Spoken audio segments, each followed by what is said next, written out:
Let me tell you about a guy named Jack. Jack is 23. Not a fictional character from a movie, just a regular person. Kind you probably know or the kind you might be. Every few months, he gets the feeling.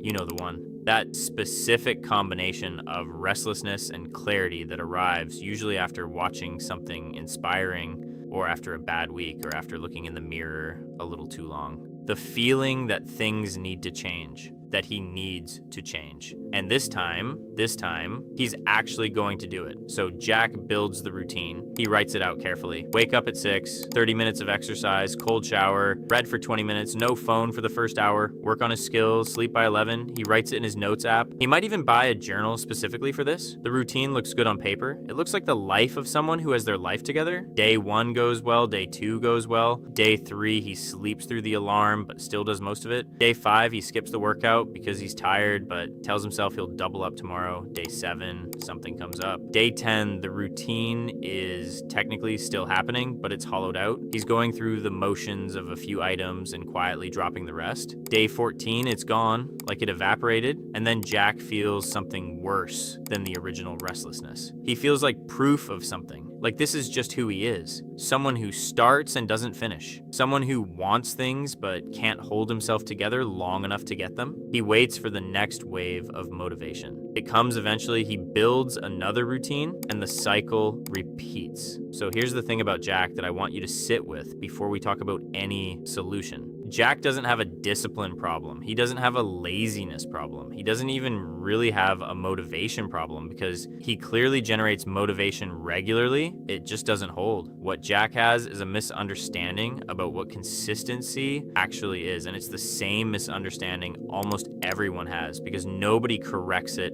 early enough. Jack thinks consistency means the unbroken streak, the perfect execution of the plan day after day without gaps. And because that's his definition, the first gap becomes a failure. And failures under that definition mean the whole thing is over, so he stops. Not because he's weak, but because he's playing a game where any imperfection is treated as disqualification. That's not consistency, that's perfectionism with a productivity aesthetic. Real consistency, the kind that actually produces results over time, looks almost nothing like that. It's messier, it has gaps and restarts and modified versions and days where you did 40% of the thing and called it enough. The difference between the people who actually build lasting habits and the people who cycle through routines endlessly isn't that the first group never fails. It's that they have a completely different relationship with failure when it happens. They don't treat a missed day as evidence of who they are. They treat it as weather. Weather you didn't plan for, that past that you now continue after. Jack's other problem, and this one is subtler, is that he builds routines from the outside in. He looks at what successful, disciplined people do and copies the structure. 6 a.m. wake up, cold shower, exercise,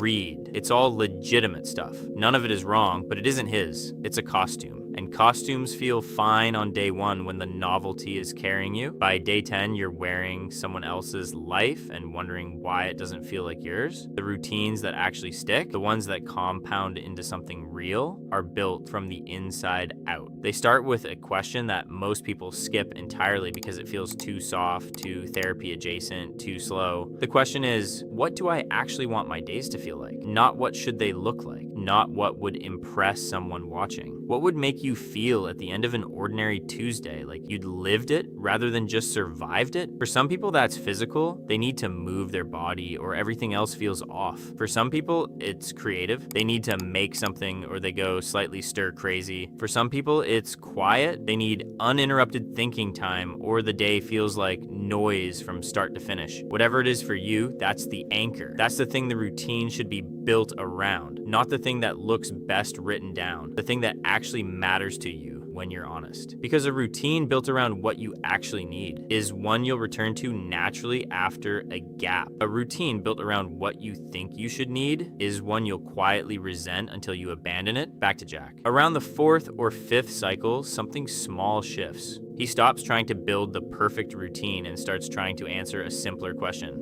what is the smallest version of this that I'd actually do on a bad day? The version for the worst case day. The day he's tired, the day things went wrong, the day he has no energy and no interest and would rather do literally anything else. For exercise, that turned out to be 10 minutes. Just enough to move, to feel like he showed up, to cast the vote for the person he was trying to become. For reading, it turned out to be 2 pages. For his skill work, it was 15 minutes. He felt almost embarrassed writing it down. It seemed like nothing, like playing pretend at having a routine. But here's what happened. On the bad days, he did the small version. And on the good days, which came more frequently than before, for reasons connected to this, he did more. Sometimes the 10 minutes of exercise turned into 30 because once he was in motion, he didn't want to stop. Sometimes the 2 pages turned into a chapter. But even when it didn't, even when he did the small version and nothing more, the streak continued. The identity stayed intact. The file his brain was building on himself said, I'm someone who does this, even on the hard days, especially on the hard days. That file is everything. That file is what consistency actually is. There's a psychological concept here worth naming because it reframes the whole thing. Researchers who study habit formation talk about the difference between all or nothing thinking and what they call minimum viable behavior. The all or nothing thinker has one setting, full execution or failure. Any deviation from the plan reads as collapse. The minimum viable thinker has a floor. The floor is low enough that it's almost always reachable. And the floor is what keeps the identity alive on the days when the ceiling is impossible. The goal of the floor isn't to produce results directly. The floor's only job is to keep you in the game, to prevent the gap from becoming a stop, to make sure that when you look back at the week, you can say, I showed up every day, even if some days I barely showed up at all. Because the research is clear on this. Frequency matters more than intensity for building lasting behavior. Doing something small every day rewires the brain faster and more durably than doing something large occasionally. You are teaching your nervous system that this is just what you do now, not something you do when you feel like it. Just a thing that happens, like brushing your teeth happens. Nobody is disciplined about brushing their teeth. They just do it because it's so embedded in the routine of the day that the question of whether to do it genuinely doesn't come up. That's the target, not motivation that never runs out. Behavior so embedded, the motivation question stops being relevant. The last thing Jack had to change was the story he told himself after a bad day. This is the one that doesn't get talked about enough because it's entirely internal and doesn't produce any visible output, but it might be the most important thing on this list. Every time Jack missed a day, he ran a story. The story was some version of, see, this is who I am. I start things and I stop. I want things, but I can't hold it together. I'm not the kind of person who follows through. That story felt like honest self-assessment. It felt like realism. It was neither. It was a conclusion drawn from insufficient evidence, repeated enough times that it started to feel like fact. The story you tell yourself after you fall off is the single biggest determinant of whether you get back on, not the falling off. The story. Because the story decides whether the gap is a blip or an identity. Whether missing Tuesday means you rest and continue Wednesday, or means the whole thing is over because this is just who you are. You get to choose the story. That's not toxic positivity. It's just accurate. The interpretation of an event is not the event itself. A missed day is a missed day. It doesn't mean anything beyond that unless you decide it does. Jack started choosing a different story. Not I'm crushing it when he wasn't. Just a neutral, accurate one. I missed yesterday. I'm going again today. Full stop. Just the plain fact of what happened and the plain decision of what happens next. That shift, just that shift without any other change, extended his streaks more than any productivity system he'd tried because the streaks weren't dying from laziness. They were dying from the story he told in the gap. Jack still isn't perfect. That's the honest ending to this. He still has weeks where the routine falls apart. He still has days where the small version feels like too much. He still sometimes goes 4 or 5 days without doing the thing and feels that familiar pull toward giving up entirely. The difference is he knows now that the pull is a feeling, that the routine isn't something he earns through perfect execution and loses through imperfection. It's something he returns to again and again as many times as it takes. Consistency was never the unbroken line. It was always just